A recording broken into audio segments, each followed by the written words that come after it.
Hello everyone, welcome to this video. My name is Jack Jennings and you're about to see a clip from a live Q&A session that I was doing with members of the Indian Classical Guitar Academy. Check out links in the description if you want to join the Academy to learn Indian classical music on the guitar. And today what we were looking at was a very nice composition in Raag Jog, and it's actually a composition that turns up on this lovely new album that I've just produced with violinist Omar Puente. And it's a really nice track called Ganges Blues. So it's based in Raag Jog. It's that track there, yeah, Ganges Blues.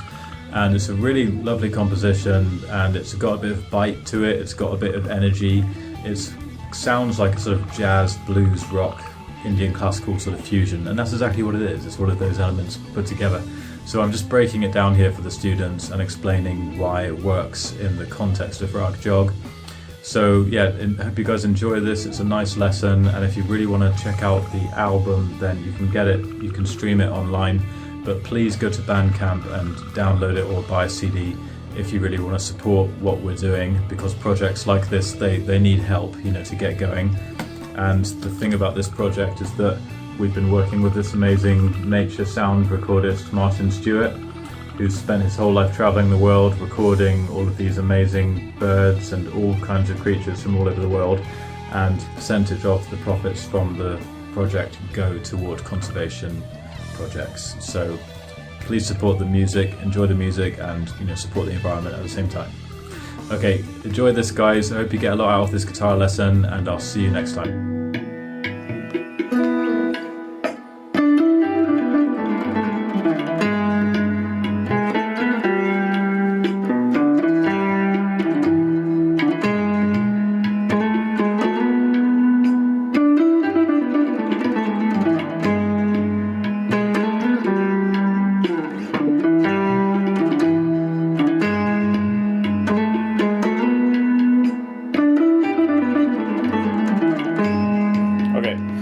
So there's a fair bit to break down there before I even start talking about the T-highs. So first of all, Raag Jog, I think everyone that's here today probably knows a bit about Raag Jog, but just for people that are maybe watching the recording later, Raag Jog is a pentatonic rag, and it's actually easier if we just look at it just for a guitar player kind of shortcut, right? If you come down minor pentatonic, so just minor pentatonic, so you're playing in that shape, that's pattern 4 if you're playing minor pentatonic in E. So you're coming down from the root to the flat 7, to the 4, the 5, and the flat 3rd, and the root.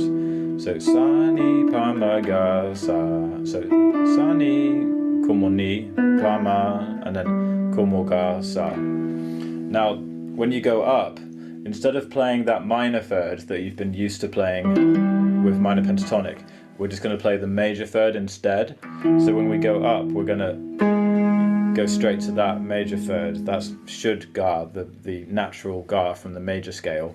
So as if you're playing a major scale, sa, re, ga, ma, pa.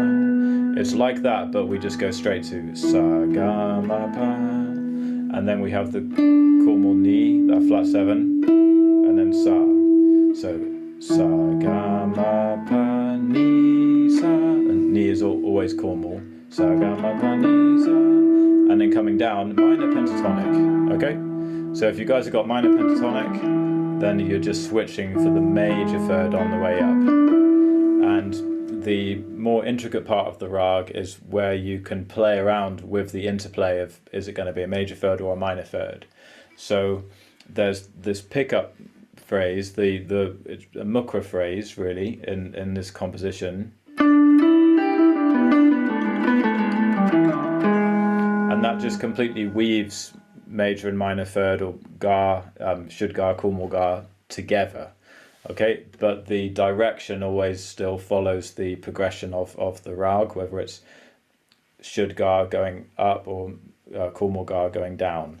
So that phrase, so ni sa ga sa ni pa ma ga sa ni sa ga.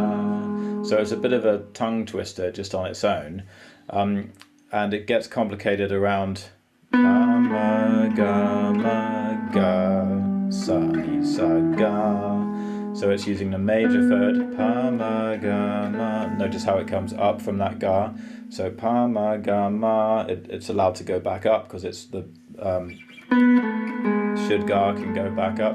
Pa, ma, ga, ma, and then ga, then it hits the cornwall ga, then it has to go down. Ga, sa, ni, sa, and then ga, then it can go back up to should ga again. So pa, ma, ga, sa, ni, sa, ga. And you notice the different colours of the ga really illustrated. So that's typical Raag Jog. And there's one ga at the top, which is Cornwall ga, as it's coming back down. So ga, sa, ni, pa, ma, ga, sa, ni, sa, ga.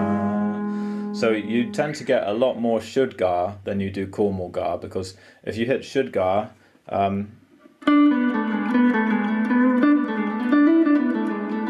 then you've got options to go back up. So you can go things like sa, ni, pa, ma, ga, ma, pa, ni, pa, ma, ga, ma, pa, ma, ga, ma, pa, ni, pa, ma, ga, ma, pa, ni, sa, ni, pa, ma, ga. You can hit that ga and then go back, you know.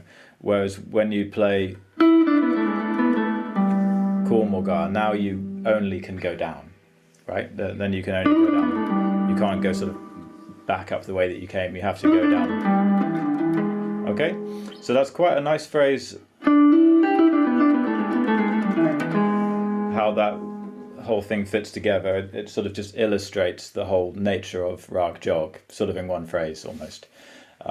So it's nice to slow these things right down and almost imagine how it could be stretched out as an alap phrase. I've done this with some of you guys in lessons where we've looked at a phrase from a composition and said, right, what would happen if we just stretched the whole thing out? You know, maybe we could play all kinds of different phrases using parts of that.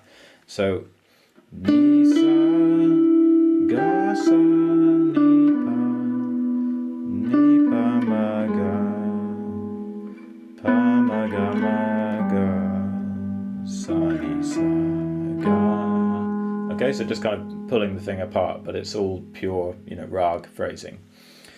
So the nice thing about that one is that the way that it comes in, it's like a so that's just using sort of straight subdivisions, and it has a little pickup there. So that's like a takademi, takademi, takademi, takademi, da. So 4 notes per beat there.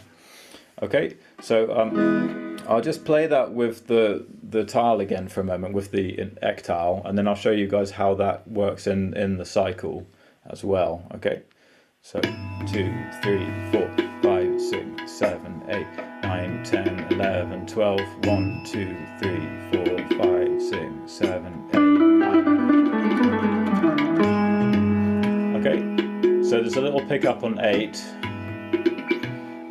1, 2, 3, 4, 5, 6, 7, 8, 9. So I'm really feeling it from the 9th beat is where the 16th where the 16th notes come in.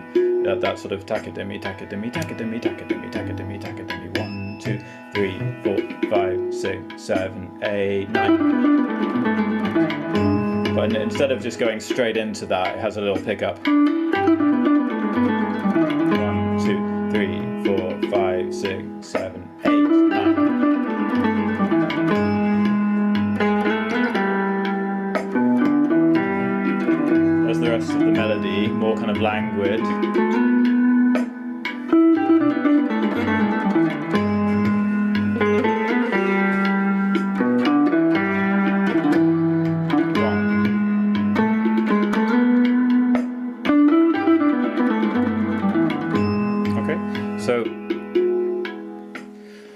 So I won't try to get you guys to like learn every single note of it right now, because the main thing I wanted to focus on would be explaining the sort of timing concepts. In terms of just learning the notes of the melody, everyone needs to kind of go at their own pace, and there's a tablature for that as well. But I'll just talk through the sargam for the moment, just so we can understand how it illustrates the rag. But please don't feel too put off if I'm kind of going at a pace where you can't actually, play exactly what I'm playing right now. We're just sort of going to get onto the T highs and explain a bit more of the sort of mathematical, rhythmic science that's going on there. Okay, right. So just coming into this main theme, we've got the pickup phrase, and that's on the 1. So we've got ga, ga, ma, pa, ga. So that was climbing up again. Ga, ma, pa, como ga, and then it takes a little run up. Pa, ni, sa, ga, sa, sa, ni, sa, ga. That's actually landing back on beat 1 again. So the whole melody takes 2 cycles to go round. So using just more of the low register with this one, that's why I've got it on the regular tuning. It kind of wants this low note, I feel. So that's really more of the minor pentatonic sound. Pa, ni, sa, ga, sa, ni, sa, ni, sa, ga. Then coming back to should ga, ni, sa, ga, ma, ga, pa. And that gives us the passage to go back up again. And then ni, sa. Then it can get back to the beginning. So we've got from beat 1 after that fast phrase.